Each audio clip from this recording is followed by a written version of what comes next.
Bersama-sama kita bersatu di dalam doa. Bapa yang baik, Bapa yang kami sembah di dalam nama Tuhan kami Yesus Kristus. Betapa hati kami limpah dengan ucapan syukur. Kami punya Allah yang senantiasa memelihara hidup kami. Kami berterima kasih untuk sepanjang bulan Februari yang Tuhan telah sertai. Kami serahkan sepanjang bulan Maret ini bersama dengan Tuhan. Kami mau siapkan hati kami duduk dengar kebenaran firman Tuhan.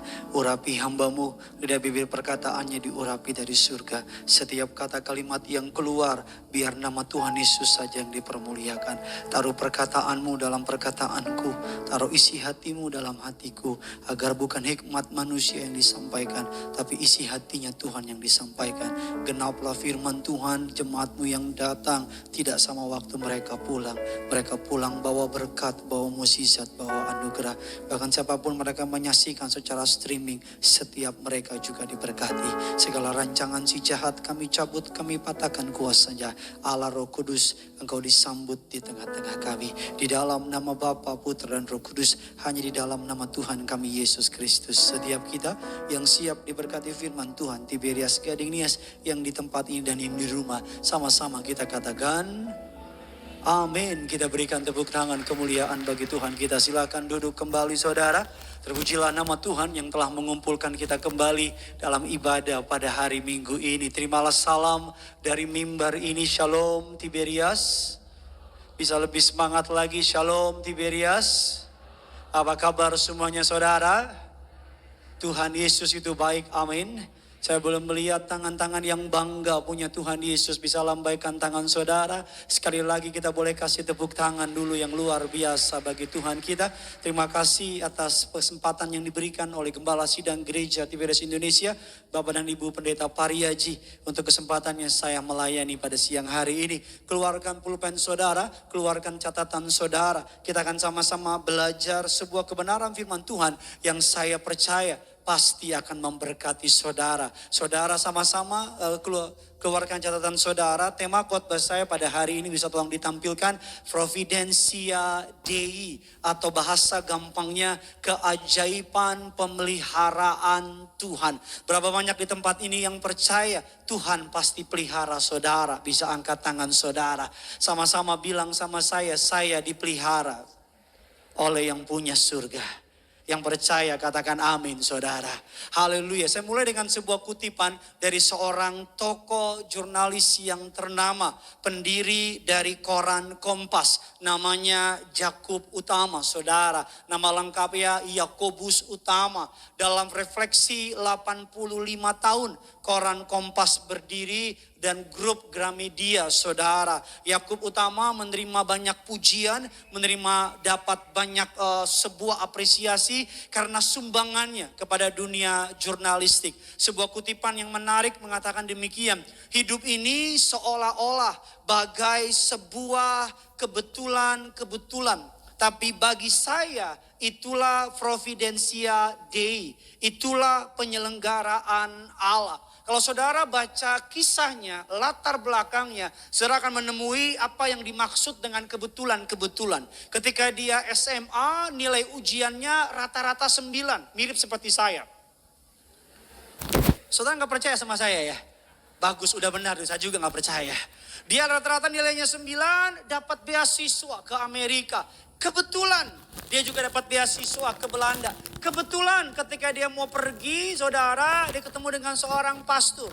Dia mengikuti seminari beberapa tahun dan keluar dari sana. Ketemu dengan pastor, tadinya dia pengen jadi guru sepenuh waktu.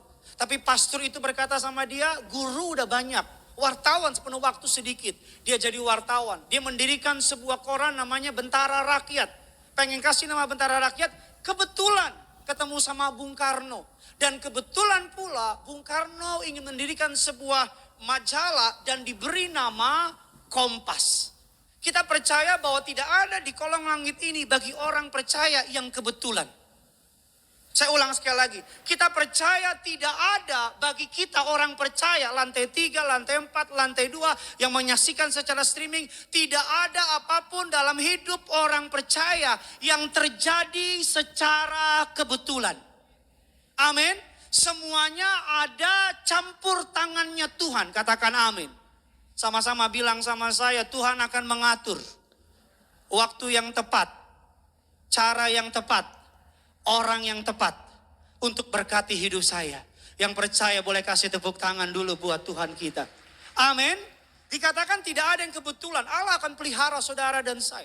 Dia akan memelihara segenap hidup saudara dan saya. Tidak perlu takut, tidak perlu khawatir. Contoh pemeliharaan Allah di dalam Alkitab.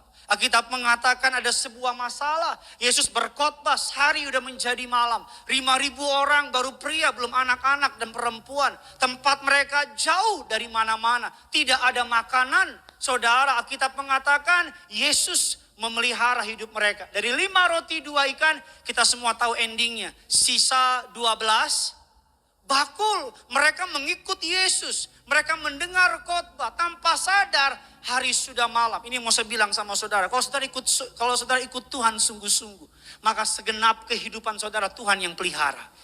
Amin saudara. Kisah berikutnya. Belum pernah ada dalam sejarah dunia 1 juta orang atau 2 juta orang keluar dari tanah Mesir menuju ke tanah perjanjian. Di padang gurun, saudara, terjadilah catering terbesar di muka bumi. Mereka belum sempat bawa kompor dari Mesir. Israel gak sempat bawa microwave. Tetapi selama di padang gurun, Allah pelihara mereka. Katakan amin. Kasutnya tidak menjadi rusak, pakaiannya tidak menjadi rusak. Bahkan malam hari ada tiang api, siang hari ada tiang awan. Pemeliharaan Allah atas bangsa Israel di padang gurun. Saudara dengar baik. Kalau Allah dapat pelihara bangsa Israel di padang gurun, di tengah-tengah tidak ada apa-apa, Allah juga dapat pelihara saudara di kota besar ini. Amin saudara. Kalau di padang gurun saja Allah dapat pelihara mereka. Saudara gak punya alasan untuk takut. Di padang gurun gak ada rumah makan Minang sederhana. Kalau mereka mau kirim Gojek gimana coba? Susah titik ya. Gojeknya bilang titik yang mana Bambang? Tapi Tuhan pelihara mereka. Kita adalah Israel rohani. Kita harus mengerti, memahami ini. Kalau Allah pelihara mereka dengan cara yang ajaib. Mereka pengen makan roti, Tuhan kirim roti mana. Mereka pengen makan daging, Tuhan kirim. Yang namanya burung puyuh datang memenuhi hidup mereka. Mereka gak pernah kekurangan. Kalau mereka sakit, Tuhan yang sembuhkan mereka. Engkau umat kepunyaan Allah. Engkau milik Allah sendiri. Jangan takut, jangan khawatir. Tuhan sudah menyediakan pemeliharaan buat saudara dan saya. Pernikahan di Kana mukjizat pertama Yesus lakukan di pernikahan. Ini menjadi sebuah tanda penting bahwa Allah mau hadir dalam setiap rumah tangga di tempat ini. Katakan amin. Airnya sudah habis, anggurnya sudah habis. Yesus mengubah mukjizat air menjadi anggur. Mereka gak jadi dipermalukan. Keluargamu, kalau di keluargamu kau undang Yesus, maka keluargamu Tuhan akan pelihara. Kalau Yesus pernikahan kekristenan tidak boleh ada orang ketiga. Tapi harus ada pihak ketiga. Namanya Yesus. Kalau ada Yesus dalam rumah tangga saudara, maka hidupmu seperti anggur. Kian lama, kian manis. Kian lama, kian baik. Dan yang terakhir, toko di Indonesia yang kemarin berapa tahun yang lalu sempat heboh. Namanya Aldi Adilang. Dia di sebuah pulau di daerah Sumatera Utara, Sulawesi Utara. Maklum, ingat orang Batak. Dari Sulawesi Utara, dia gak ada ngeplan, cuma pengen cari ikan, angin kenceng. Membawa dia bukan sampai Makassar, tapi membawa dia sampai Samudra Pasifik, sampai ke Jepang. Kalau saudara pernah dengar kisahnya. Saudara di tengah-tengah laut bebas 49 hari, dia gak bawa apa-apa. Dia cuma bawa Alkitab. Dia cerita tiap kali dia udah mau mati karena mau minum air, Tuhan kirim hujan. Dia gantung pakaiannya, hujannya dia peres. Dia minum dari air hujan. Saudara bayangin kalau Adi bilang Tuhan gak kirim hujan. Kalau dia mau pesan makanan pakai Gojek. Di tengah laut bebas. Gimana? Yang nganter ikan hiu. Kalau Tuhan bisa pelihara Adi Adilang di laut bebas, Tuhan juga pasti dapat pelihara saudara di tempat ini. Kasih tepuk tangan, bisa lebih dahsyat lagi buat Tuhan kita. Seorang hamba Tuhan mengatakan demikian, bahwa ketidaktahuan tentang pemeliharaan Allah adalah asal mula semua kesengsaraan. Ketidaktahuan tentang pemeliharaan Allah adalah asal mula semua kesengsaraan. Jangan pernah berpikir hidup ini tergantung dari saudara. Jangan pernah berpikir hidup ini tergantung dari kekuatanmu. Jangan pernah berpikir hidup ini tergantung dari kepandaianmu. Hidup ini tidak pernah bergantung dari kekuatanmu. Hidup ini gak pernah bergantung dari kepandaianmu. Hidup ini bergantung sebagaimana engkau menggantungkan harapanmu sama Tuhan. Engkau tidak pernah sendiri, Pak. Dalam pertarungan ini engkau gak pernah sendiri, Bu. Anak-anak muda, engkau gak pernah mengejar karirmu sendiri. Jangan pernah merasa engkau orang yang paling menderita di muka bumi. Miliki iman, Allah pelihara saudara. Kalau dulu dia tolong, hari ini dia pasti tolong. Besok dia pasti tolong. Sampai engkau menutup matamu, dia akan tetap pelihara saudara. Dikatakan berkat terbesar terletak pada pengenalan tentang pemeliharaan Allah. Makanya saya paling senang kalau lihat orang tua ke gereja beda sama orang muda. Kalau orang tua ke gereja angkat tangannya disertai dengan air mata. Kenapa? Karena mereka udah mengecap banyak kebaikan Tuhan. Kalau ditanya, Pak bagaimana Tuhan? Waduh Pak Pendeta, Tuhan so baik for kita. Tuhan begitu. Tapi kalau anak muda angkat tangan begini. Tapi bilang, di sini. Anak muda kalau ke gereja sibuk sama HP-nya. Lagi di mana loh? Gading Nias. Yuk ke Holy Wings yuk. Oh gue lagi di Holy Church. Kalau kita punya pengenalan Tuhan pelihara. Apapun yang terjadi. Mau Rusia, Ukraina perang kek. Mau China, Amerika perang kek. Kita pegang firman Tuhan. 1.000 rebah di sisi kiri kita. 10.000 di sebelah kanan kita. Kita tidak akan tertimpa segala yang buruk. Amin saudara. Arti kata providensia. Bahasa gampangnya pro artinya dari kata kalimat pre sebelumnya. Fidensia berasal dari kalimat kata video. Providensia gampangnya begini. Tuhan sanggup melihat sebelum kejadian. Saya ulang sekali lagi Tiberias Gading Nias yang di rumah. Tuhan sanggup melihat sebelum kejadian. Apakah ini kabar baik buat saudara? Sebelum ada orang jahat mau jatuhin saudara, Tuhan sudah lihat. Sebelum ada masalah menghampiri saudara, Tuhan sudah lihat. Sebelum sakit penyakit menghampiri saudara, Tuhan sudah. Dan kabar baiknya, kalau Tuhan sudah lihat, karena dia sayang sama saudara, dia cinta sama saudara, dia nggak akan biarin saudara sendirian sebelum itu kejadian. Dia udah menyediakan jalan keluar buat saudara. Amin. Sebelum orang jahat itu serang saudara, dia udah kasih kekuatan buat saudara. Sebelum hal buruk itu menghantam saudara, dia udah kasih hikmat sama saudara. Ini disebut dengan providensia, pemeliharaan Tuhan. Kalau kita tinggal dalam pemeliharaan Tuhan, gak ada yang kita khawatirin, gak ada yang kita takutin. Ibu Gembala sidang pernah cerita sama saya. Suatu hari beli barang, bank udah tutup. Orangnya datang langsung tagih. Jumlah uangnya cukup besar, berapa puluh juta kalau saya nggak salah. Ibu Gembala bingung cari uang dari mana. Dan tiba-tiba dia buka lemarinya, cari-cari dan keluar. Jumlah uang yang dibuka persis titik komanya seperti yang mau dibayar itu. Gereja Tiberias beli Hotel Gading Indah. Uang di bank cuma ratusan juta. Beli harga Hotel Gading Indah puluhan miliar. Tapi karena berdiri di atas pemeliharaan Tuhan. Walaupun belum ada uang untuk beli. Tetapi Tuhan yang perintahkan. Tuhan yang panggil. Tuhan juga yang menyediakan. Dan sekarang kita baptisan bisa di Hotel Gading Indah. Amin saudara. Nah kita akan belajar. Ada beberapa kebenaran firman Tuhan mengenai pemeliharaan Allah. Tiberias Gading Nias yang di rumah tempat ini. Saudara siap diberkati? Coba yang siap diberkati bisa lambaikan tangan saudara. Kita berikan tepuk tangan dulu yang luar biasa bagi Tuhan kita. Sama-sama kita baca. Ada dua hal penting tentang keajaiban pemeliharaan Allah yang perlu kita pahami. Doa saya agar firman Tuhan ini menjadi kekuatan, menjadi pengertian dan memberkati setiap saudara. Yang pertama, keajaiban pemeliharaan Allah itu dari kekal sampai kepada kekal. Sama-sama bilang sama saya, pemeliharaan Allah.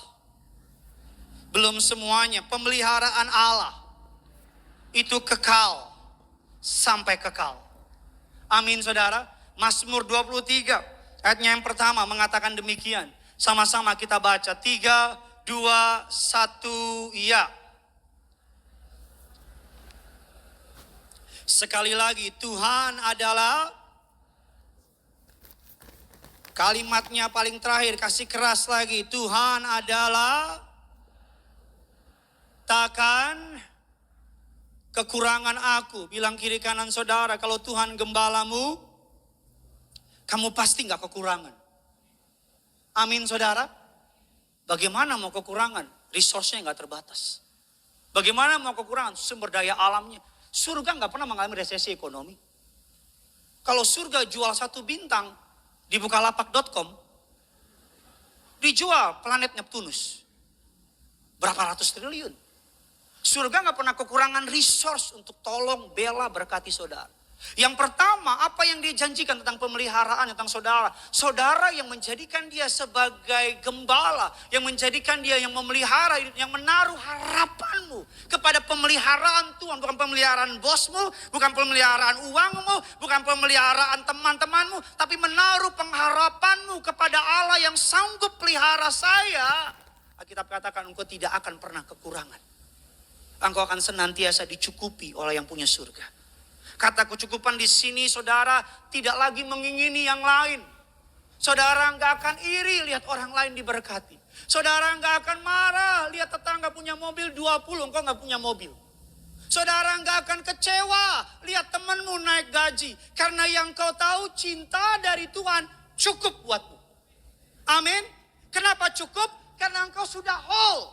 Engkau sudah penuh dengan dia.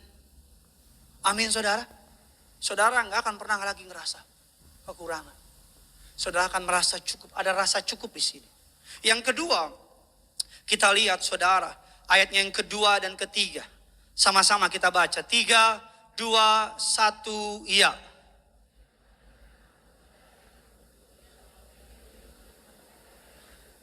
Saya tulis kalimat kuningnya, berumput hijau, air yang tenang. Apa di otak saudara ketika disebut rumput hijau dan air yang tenang? Apa yang dalam pikiran saudara? Oke, saya pulang aja ya. Orang yang jawab saya pulang, oke baik yang berkata, rasa damai, makanya kan rasa tenang, ya, seger. Makanya kan kita suka taruh pohon di rumah ya, pohon palsu. Ya kan ada jemaat WA saya kemarin, Pak Pendeta mohon maaf ya, saya nggak bisa ke gereja, ama udah janji sama anak-anak mau ke puncak, mau healing. Dan kemarin puncak macet total kan, rasa ngana, mampus. Ma puncak bukan healing di puncak, macet total, sinting di puncak. Boleh nggak jalan-jalan ke puncak? Boleh, tapi apa? Gereja dulu. Boleh nggak makan-makan?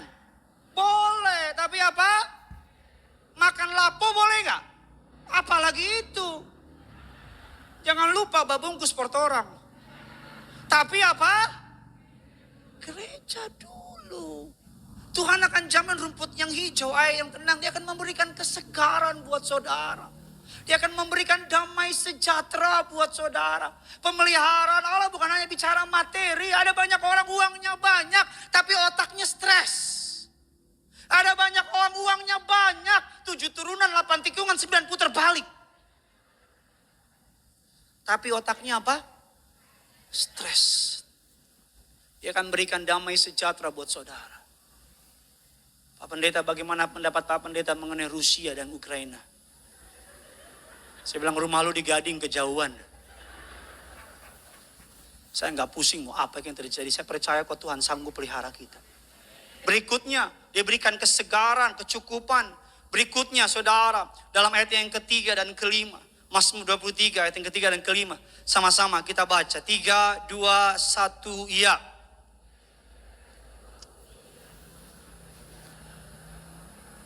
Sama-sama bilang sama saya, dia memberikan jalan yang benar.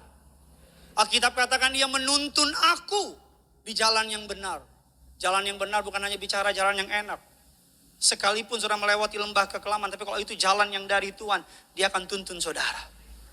Artinya gampangnya begini. Dia berikan kecukupan, dia berikan kesegaran, dia berikan pimpinan. Dia berikan sebuah jaminan.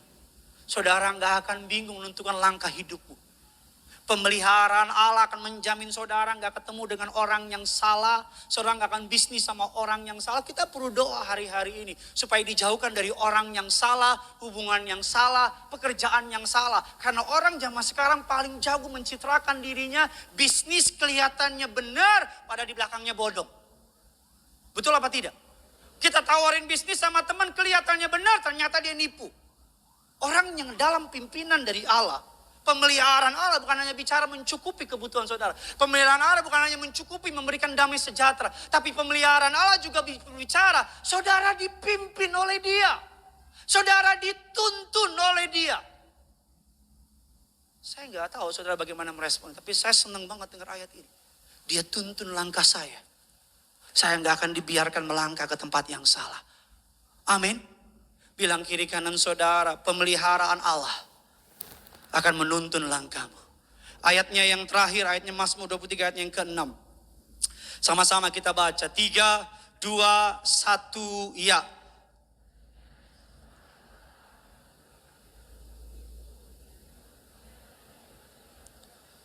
Sama-sama bilang sama saya, seumur hidupku. Sama-sama bilang sama saya, sepanjang masa. 2 kalimat jadi satu dalam satu ayat. Seumur hidup dan sepanjang masa. Ketika Allah ingin menjamin hidup saudara, dia nggak main-main. Dia sungguh-sungguh. Dia bukan hanya mau menjamin hidupmu. Dia mau menjamin anak-anakmu. Dia mau menjamin cucumu. Dia mau menjamin anak dari anak-anakmu. Pekerjaan Tuhan bukan hanya kepada dirimu, tapi kepada generasi. That's why Alkitab bilang keturunan orang benar tidak akan meminta-minta roti. Itulah Alkitab katakan, keturunan orang benar gagah perkasa di muka bumi. Makanya para bapak, para ibu hidup benar. Karena kalau orang tua hidup benar, anak-anaknya beroleh berkat dari orang tua yang hidup benar. Amin saudara. Makanya kita katakan demikian, masa depanmu dijamin. Saudara, masa depannya. Ada sebuah kisah, saudara bisa lihat. Ada sebuah kecelakaan, saya kasihkan gambar mobilnya. Saudara, ini jemaat Tiberias. Ini gambar mobilnya. Ini mobilnya, slide berikutnya. Cepat banget, pelan-pelan dikit lah. Ini kayak dikejar-kejar Belanda kau. Dari awal. Ini gambar mobilnya. Ini orang. Aku makan kau. Tuh, hancur lagi. Tuh, hancur lagi. Hancur. Tuh, hancur. Saya ngulang-ulang dong, ini. Hancur. Ini papanya namanya Bapak Yulianto. Anaknya namanya Prasetyo. Mereka jemaat Tiberias. 2 kali kecelakaan. Mobilnya terbalik kayak gitu. Polisi ketika lihat mobilnya kayak gitu, pasti mati. Pasti mati. Minimal patah-patah. Tapi anaknya peras keluar. Nggak ada lecet sedikit. Begitu bunyi. Saya bantuin ya.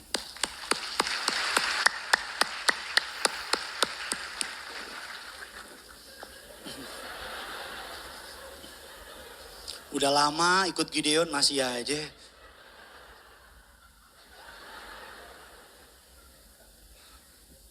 Salah satu pemeliharaan Allah melalui kuasa minyak urapan. Amin saudara. Mobilnya diurapi. Polisi ketika lihat dia keluar, dipegangin. Kadang ada yang copot, ada yang apa gitu. Gak ada yang rusak. Di zaman akhir ini, 1000 rebah sih, 10.000.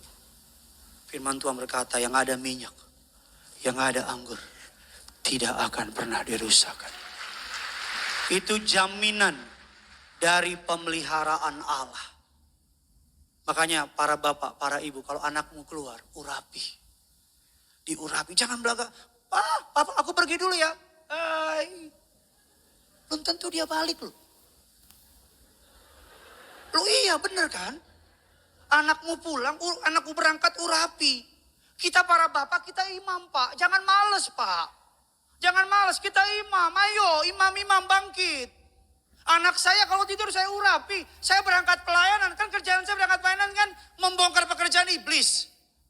Iya kan? Jadi saya urapi anak saya urapi. Setiap kali keluar saya urapi. Pak, anakmu keluar urapi, mobilmu urapi.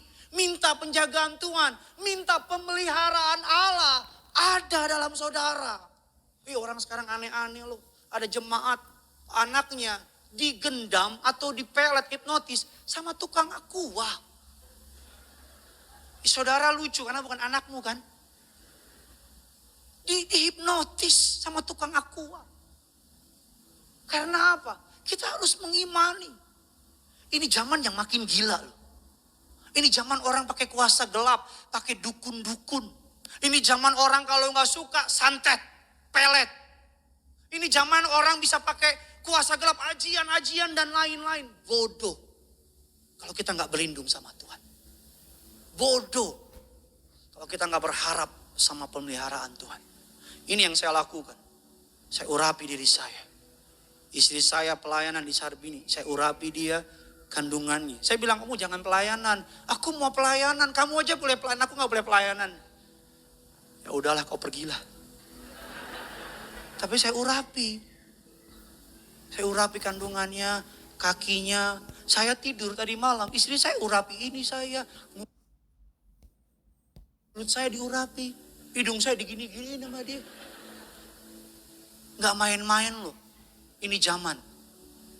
Saya kan pernah bilang sama saudara, saya pergi ke sebuah stasiun, terminal, saudara. Ada orang, antar teman saya balik, ada orang tepuk saya 3 kali, Tuhan tahu. 1, 2, 3. Saya balik, dia kaget lihat saya. Mungkin karena yang ditepuk ganteng gitu. Dia kaget. Saya bilang, kenapa Pak? Oh, enggak. Saya enggak pernah lupa mukanya. Enggak gitu. Saya jawab, enggak apa-apa gitu. Saya jalan lagi, ditepok lagi. 1, 2, 3. Saya balik lagi, orang yang sama. Saya bilang, ada apa Pak? Enggak gitu. Yang ketiga, tengah. 1, 2, saya kan manusia biasa kan. Coba aja saudara tepok 3 kali. Saya balik, Bapak ada apa sih? Oh enggak, dia pergi. Saya pergi ke tukang warung mau beli minuman. Dari jauh tukang warungnya dia gini. Apa saya kasih ini aja nih. Ini gajah menang gue nih. Apa sih gini nih? Saya tanya, ada yang gak nyambung, ini apa sih? Makanya sebelum ikut jadwal saya makan siang dulu. Karena kalau udah lapar, otak gak main. Nanti udah makan, malam baru ngerti. Oh gitu Gideon. Udah telat. Tukang gini. Terus saya tanya, kenapa Pak? Dibilang, Tuhan tahu ya. Saya udah puluhan tahun di terminal ini katanya. Itu orang yang tepok adek. Tukang gendam. Tukang hipnotis. Tapi adek saya perhatikan ditepuk berkali-kali. Adek biasa aja. Ilmu adek hebat juga katanya. Saya bilang bukan ilmu saya percaya firman Tuhan Wahyu 6 ayat 6. Yang ada minyak, yang ada anggur, tidak akan dirusakkan. Saya masuk dalam inti khotbah saya, bagaimana mengalami pemeliharaan Allah dalam hidup ini. Yang terakhir, keajaiban pemeliharaan Allah butuh hati yang percaya dan taat pada kehendak dan rancangan Tuhan. Sama-sama bilang sama saya, Tuhan yang menyediakan. Sama-sama bilang sama saya perlu bekerja sama. Terletak kuncinya Filipi 4 ayat yang ke-19. Sama-sama kita baca. 3, 2, 1, ya. Allahku.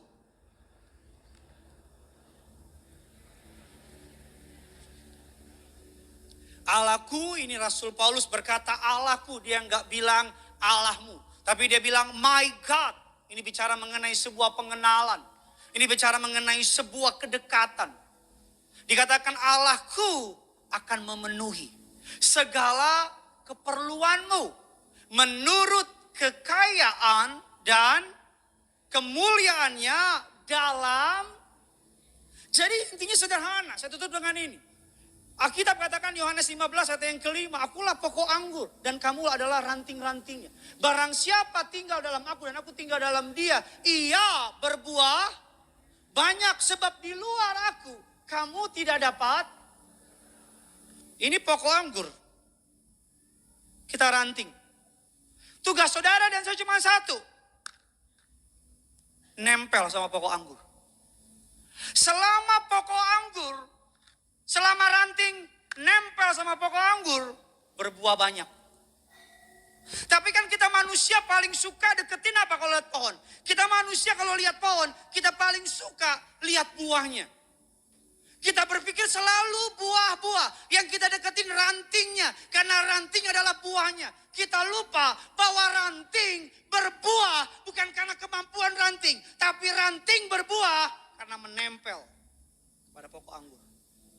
Yang membuat ini ranting berbuah bukan si ranting, tapi si pokok anggur.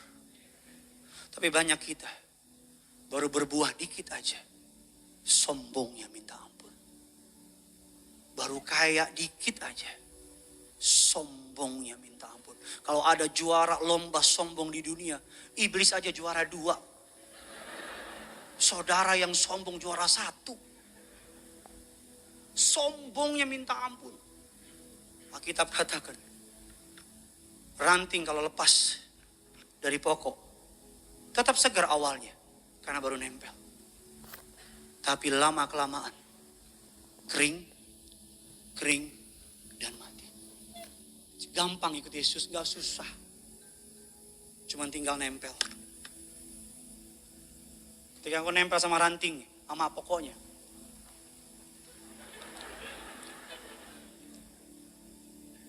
Tuhan pelihara saudara.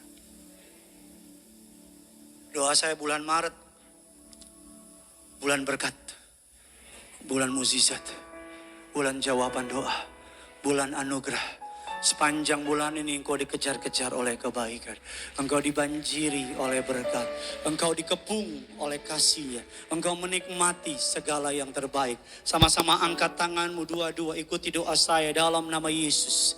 Dalam nama Yesus. Dalam nama Yesus, aku percaya, aku ranting, Yesus pokok anggur. Tugasku, bagianku, menempel dengan pokok anggur. Aku percaya, aku berbuah lebat, aku berhasil, aku penuh hikmat, penuh kuasa, penuh kemuliaan. Karena aku menempel kepada pokok anggur, aku melihat bulan Maret, bulan mukjizat, bulan jawaban doa, bulan pelipat gandaan, bulan akselerasi. Yang terhilang di bulan-bulan yang lalu dikembalikan bulan ini lipat kali ganda. Di dalam nama Tuhan Yesus, aku percaya. Kasih tepuk tangan yang luar biasa bagi Tuhan kita.